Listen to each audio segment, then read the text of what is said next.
Iran में हिजाब को लेकर सख्त नियम बनाए गए तो वही हिजाब का विरोध करने वालों को मानसिक रोगी माने जाने लगा है।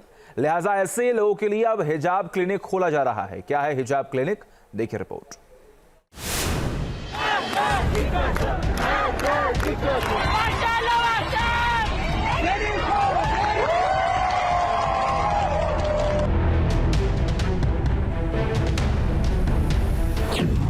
कट्टर इस्लामिक कानून का विरोध। ईरान में बन गया है मानसिक रोग।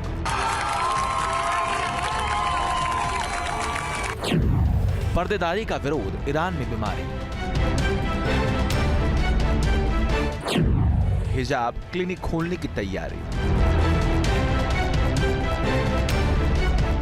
शरिया कानून को मानने वाला ईरान दुनिया के उन देशों में शामिल है जहां ड्रेस कोड को लेकर बेहद सख्त नियम है, खासकर महिलाओं के लिए। इन नियमों की सख्ती का अंदाजा इस बात से लगाया जा सकता है कि सिर्फ सिर न ढककर बाहर निकलने के लिए सार्वजनिक रूप से कोड़े या कई साल की जेल तक हो सकती है। 10 दिन पहले हिजाब की इस व्यवस्था को तेहरान स्थित इस्लामिक आजाद यूनिवर्सिटी की एक छात्रा ने चुनौती दे दी। यूनिवर्सिटी में जबरन ड्रेस कोड का पालन करवाने से भड़की छात्रा ने कैंपस में अपने कपड़े उतारकर विरोध जाहिर किया, जिसके बाद उसके समर्थन में दुनिया में भी आवाजें बुलंद हुई।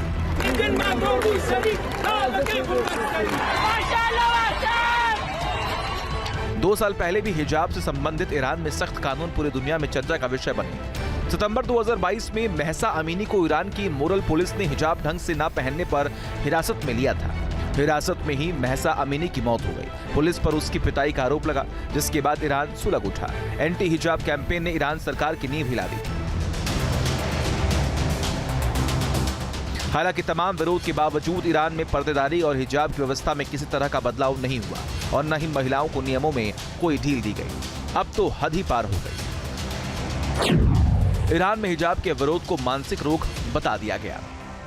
ईरान के एक सरकारी इस्लामी निकाय ने तेहरान में हिजाब क्लिनिक खोलने के प्लान का ऐलान किया। महिलाओं के लिए तय ड्रेस कोड के तहत अनिवार्य हिजाब या उल्लंघन करने वाली महिलाओं का इस हिजाब क्लिनिक में इलाज किया जाएगा। तेहरान में खुलने वाले पहले हिजाब क्लिनिक की इंचार्ज मेहरी तालिबी दारस्तानी का कहना है कि यह क्लिनिक हिजाब का विरोध करने के लिए वैज्ञानिक और मनोवैज्ञानिक इलाज मुहैया कराएगा।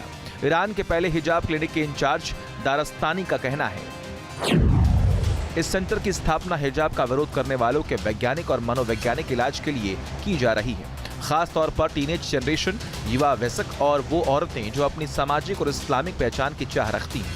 यह प्रोजेक्ट गरिमा, शालीनता, शुद्धता और हिजाब को बढ़ावा देने के रोड मैप के साथ तैयार हुआ।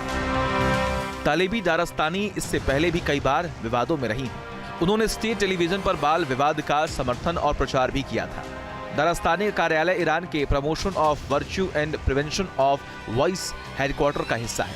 इस निकाय का काम समाज में सख्त धार्मिक मापदंडों को परिभाषित करने और लागू करवाने के लिए जिम्मेदार है, खासतौर पर महिलाओं को ड्रेस कोड का पालन करवाने के लिए। इस विभाग को मोहम्मद सालेह हाशमी गोलपायगनी लीड करते हैं, जो ईरान के सुप्रीम लीडर अली खामेनेई के बेहद खास हैं। उनकी नियुक्ति सीधे खामेनेई ने की है।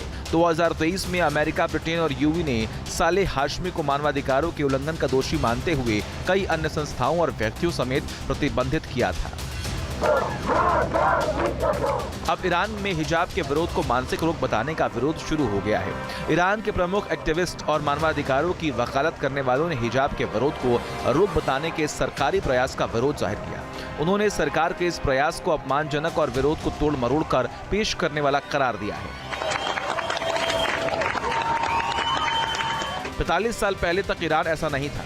पश्चिमी सभ्यता का बोलबाला होने के कारण यहाँ खुलापन था। पहनावे को लेकर कोई रोक टोक नहीं थी। 1979 ईरान के लिए इस्लामिक क्रांति का दौर लेकर आया और पूरे देश में शरिया कानून लागू हो गया। वो दिन था और आज का दिन है। ईरान की महिलाएं पहनावे के सख्त कानूनों में जकड़ी हुई हैं और अब हालत ये हो गई है कि हिजाब के विरोध को मानसिक